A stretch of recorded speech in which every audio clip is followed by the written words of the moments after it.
আমাদের এখানে প্রবীর দা এসেছেন হরিণঘাটা থেকে।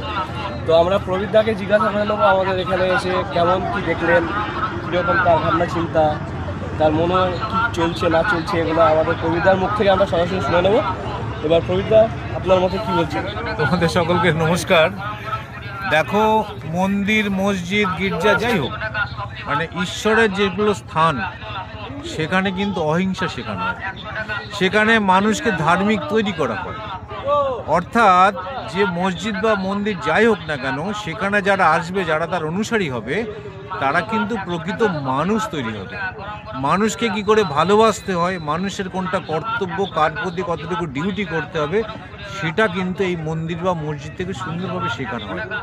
কিভাবে বাবা মাকে পরিষেবা করতে হবে, কি করে সন্তান সন্ততিকে কি করে মানুষ করতে হবে, এই কোরআনের যে বক্তব্যগুলো আমি পড়েছি বিভিন্ন সময়, এবং আমাদের রামায়ণ মহাভারত হিন্দুদের ধর্মগ্রন্থ যেটা আছে, আমি পরিষ্কার বলতে চাই, ধার্মিক লোকেরা কখনো হিংসা বা কখনো কোনো রকম অন্যায় কাজের সঙ্গে যুক্ত হবে না, যারা ধর্ম অবলম্বন করবে।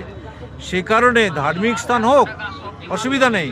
এবং এখানে একটা মসজিদ যদি হয়, তাহলে দেখা যাবে সারা ভারতবর্ষ কেন, সারা বিশ্ব থেকেও অনেক লোক এই মসজিদে আসবে, এবং এটা কিন্তু একটা পর্যটন কেন্দ্র তৈরি হবে।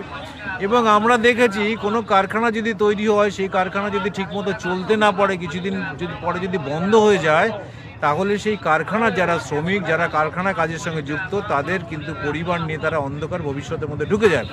কিন্তু এই ধরনের মসজিদ যদি হয়, সেখানে যে একটা ট্যুরিস্ট স্পট তৈরি হবে, যেখানে প্রচুর মানুষের একটা কর্মসংস্থান তৈরি হবে, প্রচুর দোকানপাট তৈরি হবে, এই প্রতিষ্ঠান কিন্তু কখনো বন্ধ হয়ে যাবে না। এবং এখানে যাদের রুজি রোজগার তৈরি হবে এখান থেকে,